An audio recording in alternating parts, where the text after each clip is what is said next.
Hi, and welcome to Be Well with Miss Tonia. Today, I would like to speak with you about fact-checking your emotions. We often react to our thoughts and interpretation of an event rather than to the facts of the event. When we change our beliefs, assumptions, and interpretations of the event to fit the facts, we can change our emotional reactions. It is difficult to problem solve an emotional situation if you don't have your facts straight. You must know what the problem is before you can solve it. Is the event that is causing your emotion, your interpretation of the event, or is it both? Remember to use your mindfulness skills of observing and describing. Observe the facts, then describe the facts you have observed. Let's look at how to check the facts. Step 1, ask, what emotion do I want to change? Write the emotion down. Write the name of the emotion down in the blank. Intensity of 0 to 100 before observing and describing the facts. Then write the intensity down on a score of 0 to 100 after observing and describing the facts. Step 2, ask what is the prompting event for the emotional reaction. Describe the prompting event. What happened that led you to have this emotion? Who did what to whom? What led up to what? What is it about this event that is a problem for you? Be specific with your answers. Look for any extremes and judgments in the way you are describing the prompting event. Rewrite the facts, if necessary, to be more accurate. Step 3, ask what are my interpretations or thoughts or beliefs about the facts? What am I assuming? Am I adding my own interpretations to the description of the prompting event? Check the facts. List as many other possible interpretations of the facts as you can. Rewrite the facts if necessary. Rewrite the facts and try to check the accuracy of your interpretation. If you can't check the facts, write out a likely or effective interpretation. Step 4, ask, am I assuming a threat? What is the threat? What about this event or situation is threatening to me?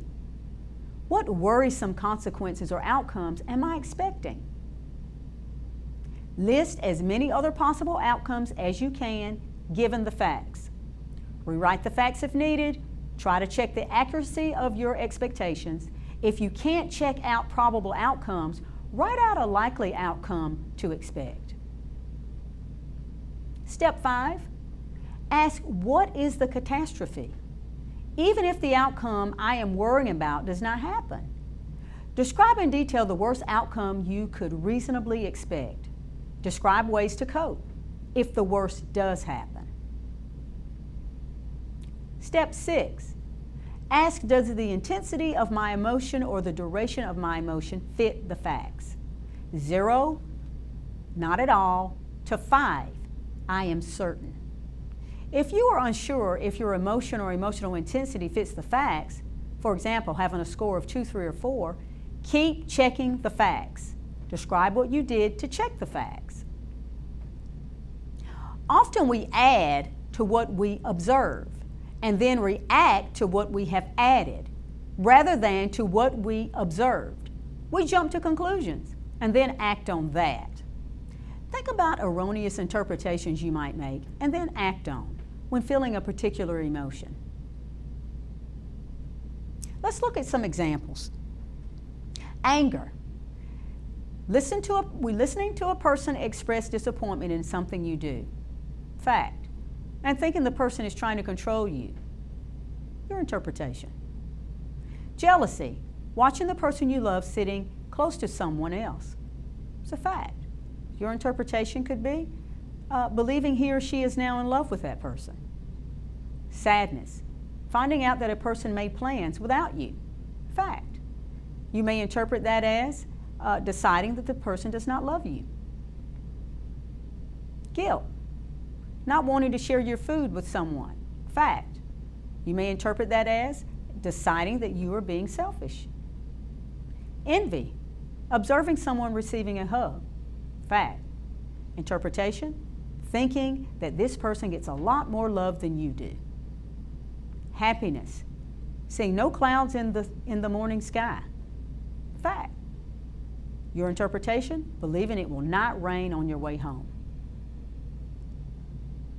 Sometimes the facts are as bad as we think they are. And however, we often make a bad situation worse when we catastrophize the facts. Catastrophizing means we exaggerate the negative characteristics about the facts and focus on the worst possible outcome. For example, it is terrible and it's never going to get better. Panic that is induced by the thought, it is never going to get better, can increase physical pain and emotional pain.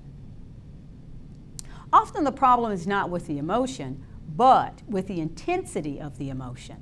For example, you get laid off from work and react as if you have been sent into a lifetime of poverty.